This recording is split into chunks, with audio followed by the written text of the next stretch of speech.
This is Dr. Hamilton. Welcome to my video series on William Shakespeare's Much Ado About Nothing. In this video, I'd like to discuss the oxymoron. So, Shakespeare's plays often feature a central literary device that helps to elaborate and enhance our understanding of the themes of the play. This literary device will be repeatedly used. It will proliferate throughout the play. And it comes to have not just a meaning locally, but also kind of a symbolic meaning for the play. In Much Ado About Nothing, that literary device is certainly the oxymoron.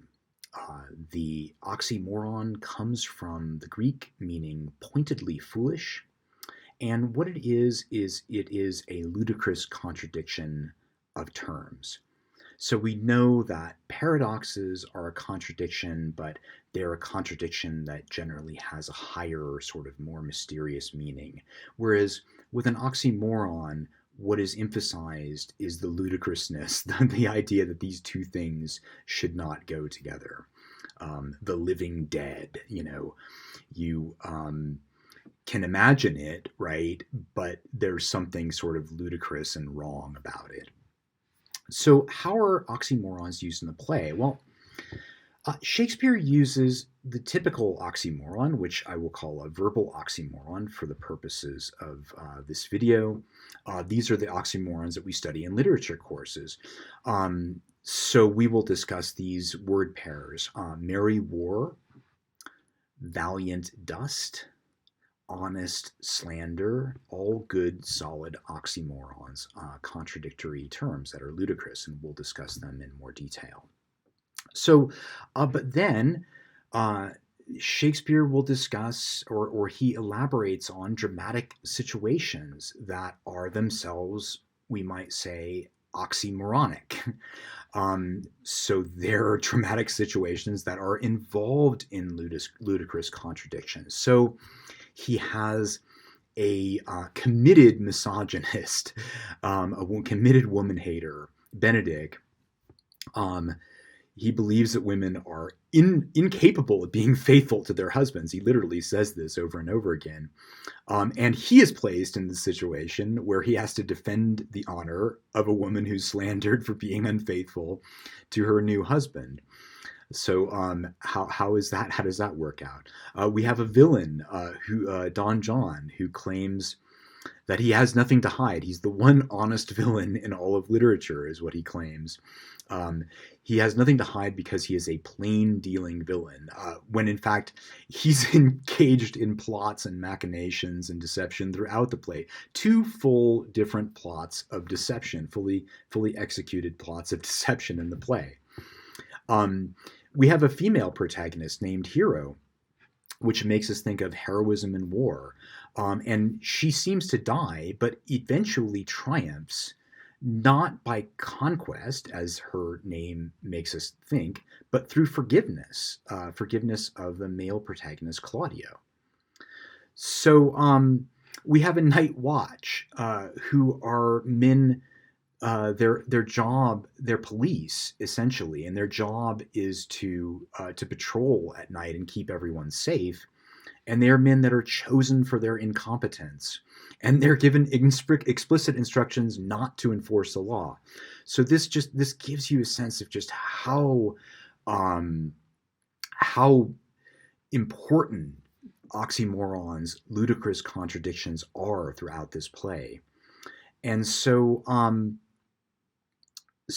whereas irony is what happens when the opposite of what you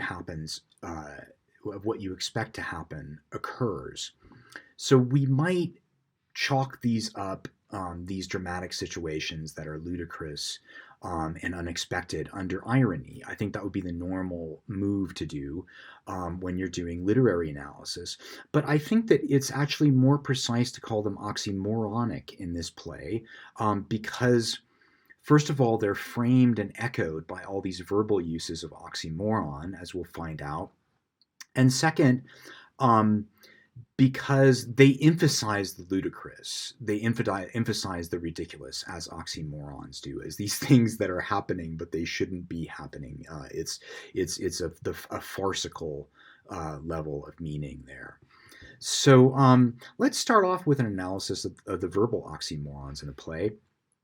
The first example of oxymoron occurs in Act 1, Scene 1, just after Beatrice has launched her famous and hilarious put downs of Benedict in front of the messenger. Leonardo attempts to explain to Beatrice. Leonardo attempts to explain Beatrice's seemingly inexplicable hostility towards Benedict to this messenger. He says, "You must, sir, you must not, sir, mistake my niece. There is a kind of merry war betwixt Signor Benedict and her. They never meet, but there's a skirmish of wit between them." So we notice this phrase, merry war, which is an oxymoron. War is, of course, terrible experience, violent, cruel.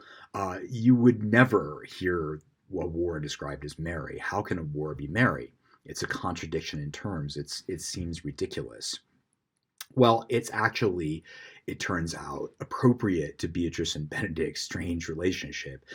They both seem to be kind of, we might say, happy warriors in their fights with one another. Happy warriors, incidentally, is another oxymoron. Their verbal combat is something that they clearly relish and find exhilarating. And so later in the play, Benedict declares, after they've already discovered that they love each other, he says to Beatrice, "Thou and I are too wise to woo peaceably." We might find another oxymoron in that verbal construction, too wise to woo peaceably. Would a wise person not court someone, not engage in romance with someone peaceably? How can you have a warlike engagement of romance? It seems to be the opposite of what you would imagine. But what he's really saying is that neither of them are idealists, and that they've turned their arguments, then they recognize there's going to be conflict, so they've turned their arguments into a kind of art form, kind of witty, fun, exhilarating art form. So this phrase merry war might be said to evoke a kind of skepticism about marriage. A merry war, it echoes in your head and you hear it over and over again. These are two things that don't seem to go together. How can a relationship be a merry war?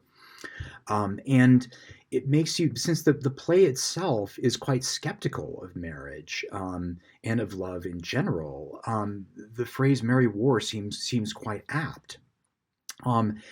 And in fact, I think Shakespeare's has in the back of his mind the 1599 Book of Common Prayer. This is not an allusion, but more of a context, a historical context, which says the state of marriage: "For this cause shall a man leave father and mother, and shall be joined unto his wife, and the two shall be one flesh." The two shall be one flesh. Two things coming together as one. So I think that from a literary standpoint, Shakespeare seems to think of husband and wife as these two terms that are joined together, like words that are joined. But if marriage itself, what if these two things shouldn't be together? What if they're a ludicrous contradiction? What if they're joined together, yoked violently together? And are just really ready to explode apart without this, with this imposition of marriage on them. So this question, is marriage just a hideous contradiction, is worried through over and over and voiced over and over throughout the play. And I think perhaps most poignantly, it is voiced right at the center of the play in Act 2, Scene 3, lines 60 to 75, in this beautiful song that is just sort of like the entire play seems like a frame for this song. And it's directed towards women. "Sigh no more, ladies, sigh no more. Men were deceivers ever, one foot on sea and one on shore, to one thing constant never. Then sigh no more, but let them go, and be you blithe and bonny, converting all your sounds of woe into hey, nonny, nonny. And then it goes on to talk about the fraud of men. It was ever so. Of course, the message of the song really at the center of the play is don't fall in love. Don't fall in love, women. Men are deceivers. And this song echoes a lot of things that Beatrice says. It's kind of a mirror image of Benedict's misogyny, a mirror image of Beatrice's I wouldn't say it's quite as bad. The hatred, her belief that men are ludicrous, and men are unfaithful, inconstant, deceivers. Just as Benedict had said that because he's not going to do women the wrong to mistrust them, he will do them the right not to trust any. So in other words, because he knows that if he gets into a marriage, he will not trust his wife. He's not going to trust them at all, and he feels that that's doing them a right.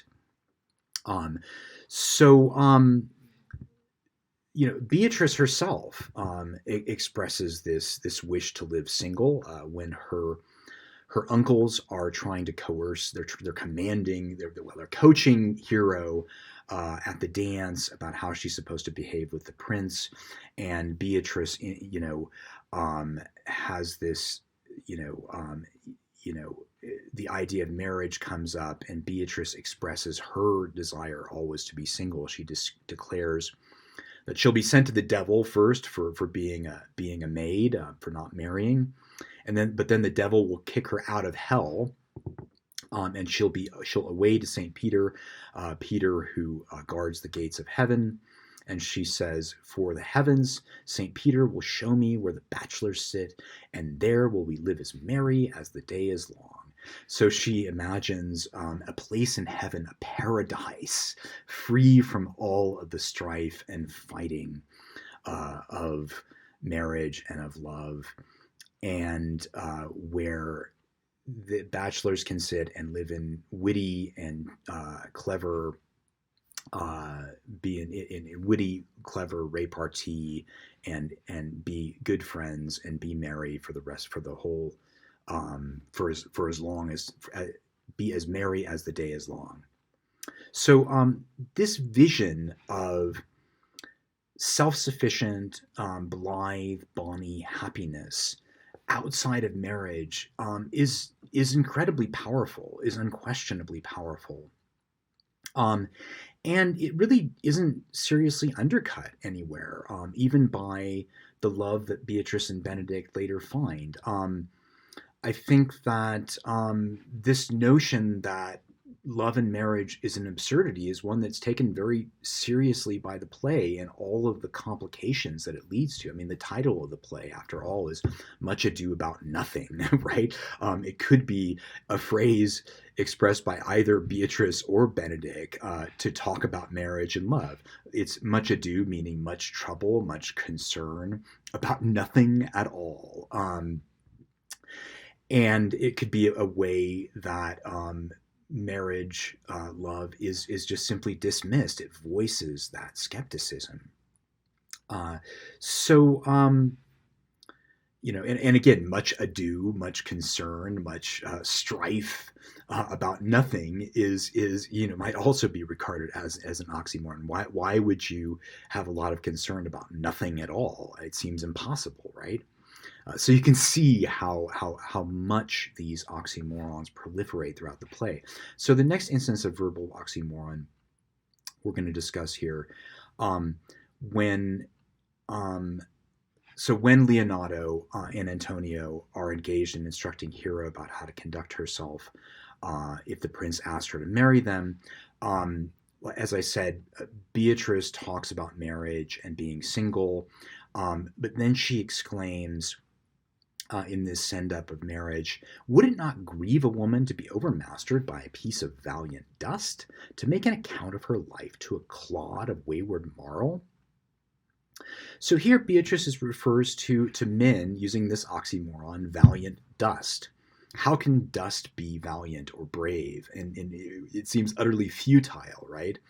Um, there is a reference here, an allusion. This is an allusion to the Book of Common Prayer, the section of the at the burial of the dead, which reads, "We therefore commit this body to the ground, earth to earth, ashes to ashes, and dust to dust." So, what then is the use of being valiant if you're made of dust, as all people are?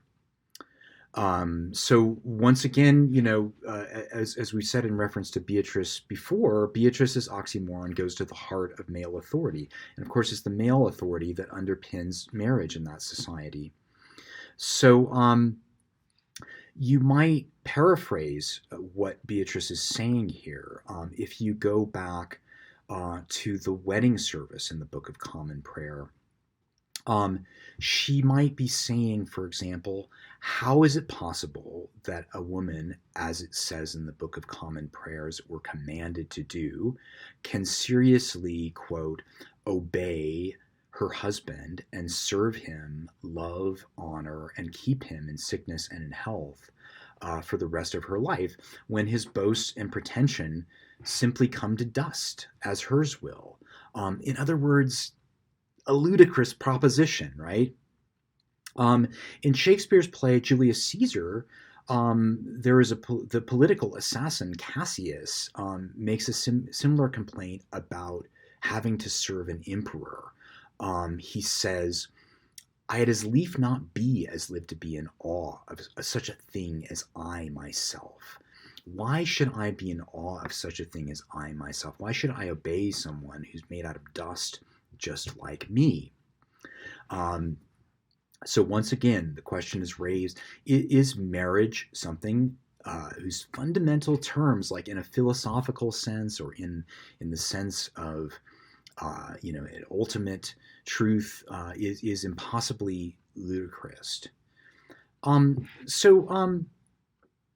The next instance of verbal oxymoron occurs at the masked dance. This requires a bit of explanatory context.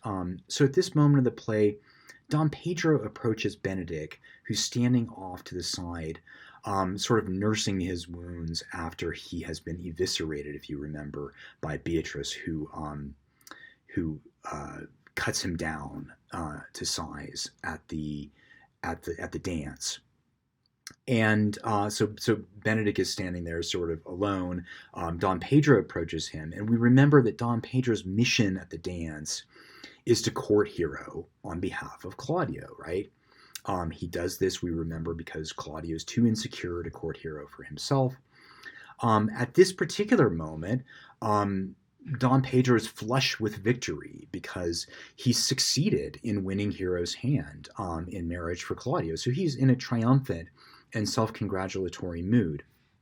Benedick, on the other hand, along with Claudio, believes that Don Pedro has actually wooed Hero for himself, meaning that he has asked for Hero's hand for himself, betraying his friend, just kind of taken the opportunity.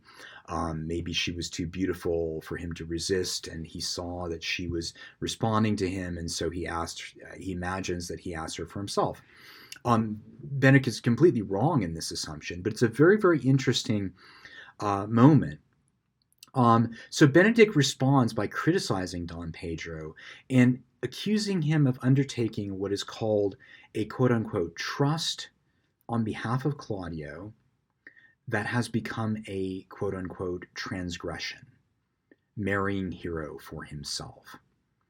So, again, we've said that Benedick believes that love, almost with the inevitability of a mathematical formula, will cause women to cheat and betray one another, and also men to betray each other in relation to love. He just thinks that's the essence of love. So Benedick is being critical of Don Pedro. He cannot criticize him directly, so he uses this kind of riddling language that boils down to this accusation that Don Pedro has undertaken a trust that has become a transgression, an oxymoron, right? Um, so Don Pedro, in summarizing Benedict's riddling language, sums it up with that oxymoron. Wilt thou make a trust a transgression? Yes, Benedict will make a trust a transgression, both in his accusation, but also his misogyny and his cynical beliefs about love continually turn love, even innocent love, even truthfulness, into a transgression at this point in the play. So love to Benedict is an oxymoron. It is a trust, right? It is a commitment, you could say, that is in its essence a transgression. And we've also seen, as I said before, that Benedict's skepticism is not just his alone. It resonates throughout patterns of imagery in the play, and I discuss those in other lessons. Patterns of imagery, so love is associated with the war imagery. It's associated with treason, becoming a turncoat in war, which means being a traitor, going to the opposite side. It's associated with being a heretic, being burned at the stake for a false belief, what would have been regarded as being an apostate from the true religion, metamorphosing into a beast, and with the animal pattern of animal imagery, as Claudio does on his wedding day. So there is a lot of support for what Benedict's view that love is a trust that is fundamentally a transgression, a transgressive trust.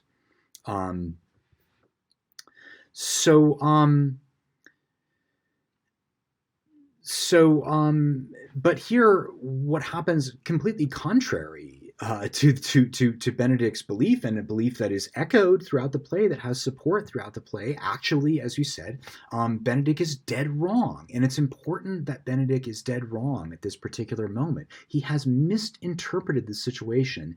His cynicism is unwarranted.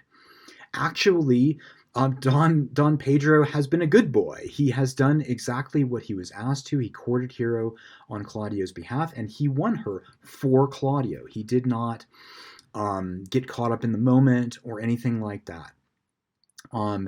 Benedict has misconstrued the situation entirely, and his cynicism is mistaken.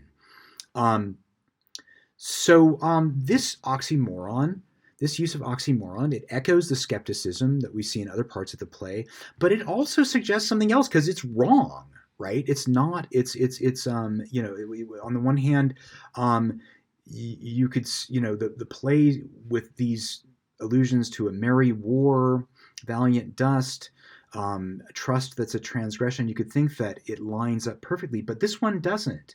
Actually, it suggests that an excess of skepticism might be deep and harmful to our understanding, might lead to misunderstanding.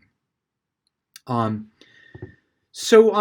we might say here is that Benedict has naively, ignorantly slandered love, slandered Don Pedro, and by misunderstanding it. Beatrice could be regarded as doing something similar when she very ostentatiously expresses her skepticism, some would say cynicism about love. This leads us to a final instance of verbal oxymoron, and that is when Beatrice overhears Hero and Ursula. This is in Act 3, Scene 1, about line 87, saying that they need to devise some honest slanders to stain Beatrice with, because Benedict is so in love with her that they want to discourage him because she will just scorn him, right? Honest slander here, oxymoron. Slander is a lie about someone to destroy their reputation. How can a lie be honest, right? They're saying that they want to slander her honestly, and they mean with an honest intent to discourage Benedict from marrying her or from asking her for marriage because it will wound his heart more when she rejects him. But honest slander, of course, could be regarded as a description of what they're doing. They're engaging in a kind of honest slander, honest lies, in order to persuade Beatrice and also earlier Benedict into loving one another, and also to counter the self-deception of Beatrice and Benedict, which they regard as maybe a kind of unearned skepticism. Of course, the plot with Hero and Claudio and the catastrophe, the catastrophic and just vile behavior of Claudio, introduces that cynicism. Means that skepticism may not be cynicism. Maybe it's more realism. So, as I said above, that this pattern of verbal oxymorons leads Shakespeare to consider dramatic situations that are themselves, we might say, oxymoronic. And I mentioned some of them at the start.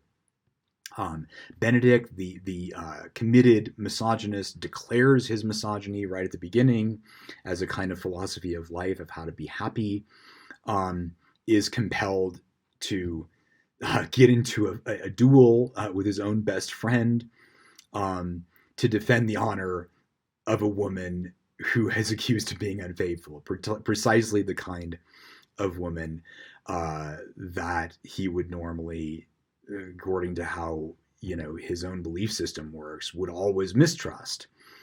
Don John, we said, the villain who boasts of being plain dealing, spends the play hatching plots of deception, right? I think the most oxymoronic, though, of the dramatic situations, although there's a lot of competition in this play, is the Constable Dogberry, who's charged with enforcing the law, and he prepares his watchmen, their police officers, by advising them under no circumstances to enforce the law. So Dogberry, the Dogberry advises the night watchman that if he encounters a thief in the night, the most peaceful way for you is to let him show himself what he is and steal out of your company. So if you encounter somebody a thief, let him steal away from you, thereby showing what he is. Again, Dogberry throughout tasks his watchmen with enforcing the law by setting criminals free. So it reaches the height of ludicrousness when it turns out that the watchmen who are literally trying to do the opposite of what their job is are the actual ones that save the day. And also, by the way, they say exactly the opposite of what they mean. That is called a malapropism. Their language is full of malapropism, which is when you say the opposite of what you mean. But Borachio, Don John's accomplice, declares in Act 5, Scene 1, lines 223 to 5, what your wisdoms could not discover, these shallow fools have brought to light. So at the heart of the play, we have this dramatic situation, fundamentally oxymoronic. Fools bring to light the villainy that the wisdom of the play's high status characters cannot. The notion of wise folly, that would be an oxymoron that Shakespeare would certainly be familiar with through works like the one by Erasmus entitled In Praise of Folly. And so finally, we might say that the last dramatic situation that's oxymoronic is the female protagonist Hero, whose name is an allusion to the Greek myth of Hero and Leander, and also to a poem by Shakespeare's contemporary, a very, very famous poem, Christopher Marlowe.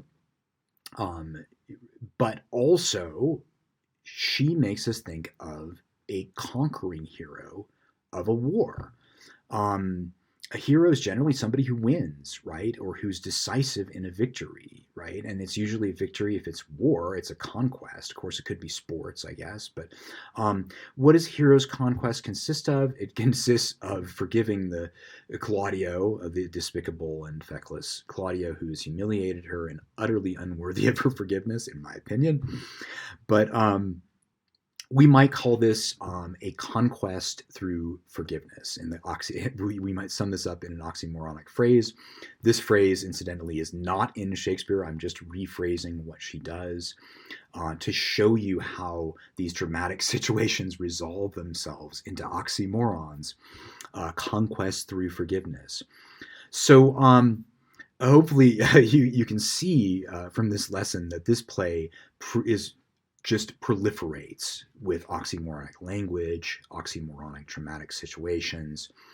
And it seems that Shakespeare really regarded the oxymoron as a way to think about the ludicrousness of love. And to think through the conflict. Is love something that should exist? Is it something that actually contributes to our happiness? Or is it something that we should just avoid and go and live in the paradise of the bachelors, as Beatrice imagines, or just swear off it as Benedict does. But the oxymoron, through this last one, I think, at least this dramatic one with Hero, suggests this a possible capacity, at least what the capacity for reconciliation requires in order to resolve this absurdity in relationships, to negotiate these impossible contradictions. What does it require? Boundless forgiveness. And certainly you need boundless forgiveness if you're going to be in a relationship with Claudio, because he is a massive, massive jerk. Okay, so with that, I will conclude the lesson, and thank you guys so much for being here, and look forward to the next lesson.